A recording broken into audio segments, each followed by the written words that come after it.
chain or the golden lifeline.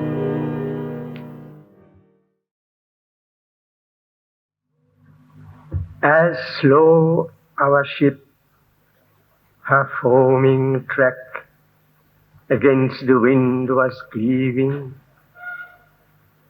her trembling pennant still looked back to that dear isle 'twas leaving. So loth we part from all we love, from all the links that bind us, so turn our hearts as on we rove to those we have left behind us. This is not merely a child's homesickness. It is a fundamental note of the human nature as it is at present constituted. We always look backward. We always are tied to our roots. And it is with great difficulty and much effort that we advance and go forward or upward away from our origins. In a nobler language, this is called tradition. Often tradition is made identical with and taken for both life and culture. Denying the past is looked upon almost as refusing the source of life and light.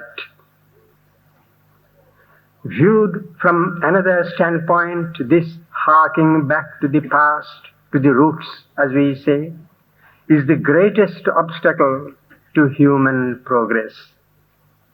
Man progresses, indeed the whole creation advances by breaking with the past. The leap from the mineral to the plant, from the inorganic to the organic, is the first and most significant break. Even so are the progressive breaks from the plant to the animal and from the animal to man. In man too, similar progressive, that is, radically progressive steps or leaps are recognizable. The ape man without tools and the first man with tools mark very different stages in human consciousness and life.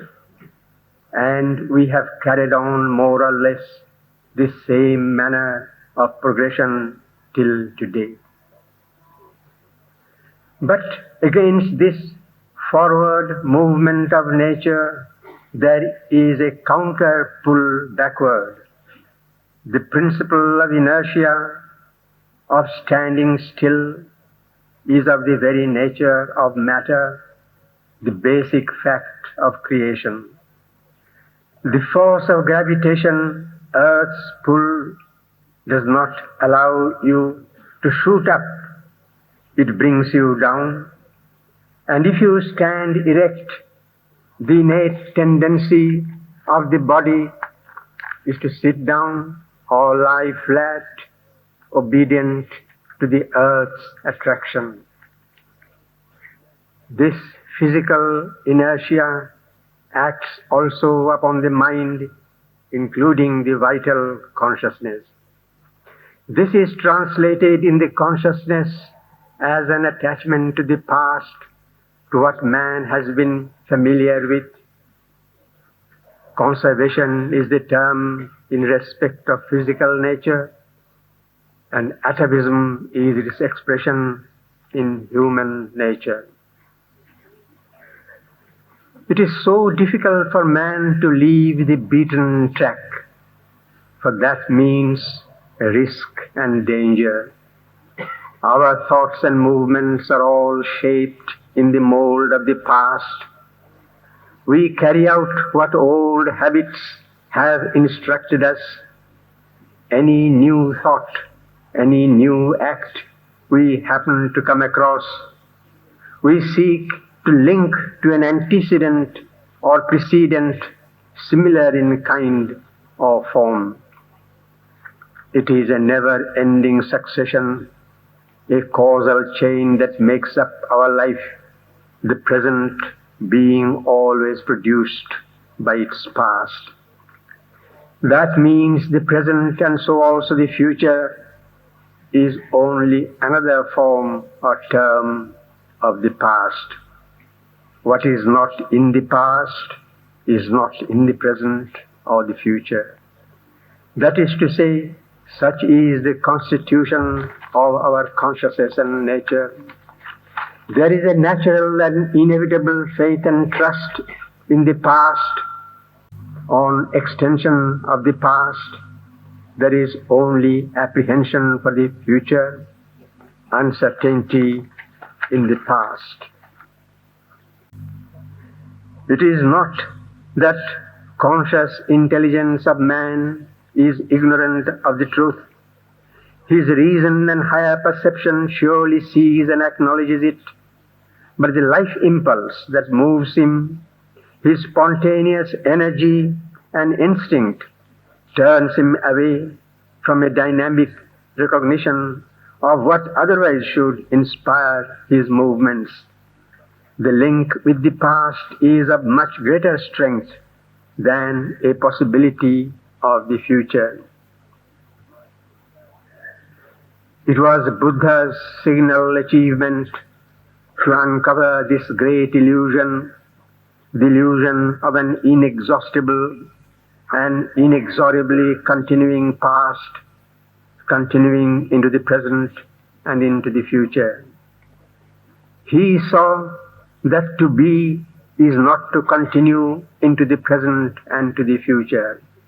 He saw that existence is not continuity, but a sequence of discrete moments and events. It is ignorance that finds a link in between these entities. They are in reality absolutely separate and distinct from each other. If you can wake up from this ignorance as from a dream, you will find they all disintegrate and disperse and end in nothing. The only reality is that nothing. Shankara, however, says that it is not nothing, but pure existence. Instead of illusion of existence, you have the existence, the absolute existence. The Upanishad speaks of the creation as a garland, and all the elements of life that are like precious jewels are strung upon a secret thread. Indeed, it is not on nothing but this multiplicity which is the creation is standing and holding together. There is, however, a twofold secret thread. One that binds together a world of ignorance, that in fact is the thread of ignorance which passes through, even keeps alive, as it were, all the expressions and embodiments of the ignorance, pain and suffering, greed and hunger, egoism and selfishness, and all forms of what is called evil. But it is the apparent world. Even so, it is not pure delusion. It is a make-believe or falsehood which keeps behind it the true, the real world. That world lies behind the mask, the present actual world. It is another world of light and truth, power and delight and purity. They are the link that binds together the succession of events and realities, is a golden thread of pure consciousness. The link of ignorance is, one may say, the iron link, and is open to rust and decay inevitably. It is the link that binds together the ordinary life of ignorance, that pulls always backward, clings to all that has gone by, seeks to extend the past into the present and the future, feels unhappy if that is disturbed. In a new and higher life, we are asked to discard that link, come out of it, to discover the other inner link, the link of light, that turns always to the future, directs all impulses and activities towards the realities that are to be. These are then the two chains binding each in its own way our life movements, each building a whole with a special significance and fulfillment. They are two lifelines, as it were, running parallel to each other. One, as I have said, is the normal, mundane life, the other, a transfigured spiritual life. The Upanishad, we know, speaks of the path of the son and the path of the fathers. They roughly correspond to the two lines I have just spoken of. But the Upanishadic path of the son is a vertical ascension from the normal lifeline into a transcendent beyond. What we meant was not an ascension beyond, but a parallel growth in transformation. That is to say, what we refer to as the lower iron links are to be transmuted into the golden ones, not breaking or dissolving them. The problem is to find out the secret of this alchemy that transmutes the iron links into the golden ones. Psychologically, the Buddhist way is a great help, even if it is not the unique and inevitable one towards that consummation. For it dislocates, disintegrates the chain that binds the being to the normal and ignorant life. It teaches one to see and feel life as separate and isolated moments, there being no real link between the moments. So, if one is to live the truth of life, one must learn to live from moment to moment, without any thought from the past or of the future. The biblical motto gains in this connection a deeper significance. Sufficient unto the day is the evil thereof. One does not carry on his shoulders the burden of the past moments, nor a possible burden in the thought of the future. One becomes free, absolutely free, with no care, but it is just the need of the moment to note and the immediate gesture to meet it.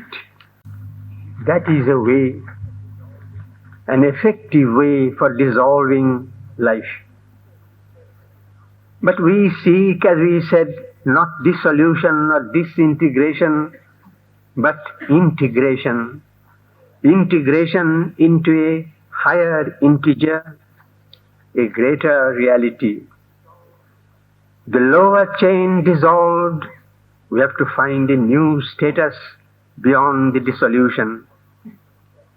That is perhaps what the Upanishad indicated when it said one has to traverse death through ignorance, perception of ignorance, and then through knowledge, perception of the knowledge, attain immortality. Buddha has led us across death. Now we have to reach immortality. There is a higher line of karma and a lower line running parallel, as I said, to each other. The lower the iron chain leads from death to death, the higher the golden one leads from life to life and from light to light. The transference from the lower chain to the higher is to be effected by the consciousness of nothingness, shunyam, being filled or impregnated with the new consciousness of immortality. For the units of the normal or ignorant consciousness are themselves not wholly or essentially ignorant and mortal. They have in them what Buddha did not see or recognize, the immortal soul or self. As the Vedic Rishi said, that which is immortal in the mortal. What is mortal in the apparently mortal unit is the covering that hides the mortal nucleus. This covering is made of, as we know, the mental, the vital, and the physical being. These perish, that is to say, change, but that does not affect the mortal being within. Thus the consciousness is to be drawn away or detached from the covering and hitched on to the unchanging reality within. That forms the golden link of the chain of immortality of the supreme light. The transference from the lower chain is to be effected through the consciousness of the luminous, immortal, divine unit. It is the divine in man, familiarly called Antaryamin. Naturally, the transference of the consciousness and being from the lower or surface line to the line that lies on a higher and deeper level does not mean, we must note, the rejection or annihilation of the lower in favor of the higher. The consciousness of the soul or self does not negate the consciousness of the body and the life and the mind. It only purifies, elevates, and transmutes them into its true and divine expression and embodiment. To live in the soul is to live in eternity with the vision and inspiration of the eternal. It is living in the mind and the vital and the body that turns and binds one to the past, renders one a slave to mortality. The units of this higher chain of consciousness are free from all drag of the past or hold of the present. Their being is turned automatically towards the future, the great event to which all creation moves, for that is the truth of its inmost reality. The inspiration of its movements comes from that intimate source. The units of one's own life, all its movements, share in this freedom and this life inspiration, and all together form the wonderful harmony of the golden chain. The units are not separated or isolated from each other. Freedom of the individual here does not mean isolation. It is a close union. Indeed, it is an indivisible unity for all units. All individual formations are identical, for in essence all are identified with the only reality, the one supreme consciousness. The soul consciousness is the golden thread running through the chain of light, and when it comes forward and becomes dynamic, it gradually engulfs and purifies what was its covering, the life, the mind, and the body, and reforms them in its own light and energy, expressing and embodying its divine truth and fulfillment here below.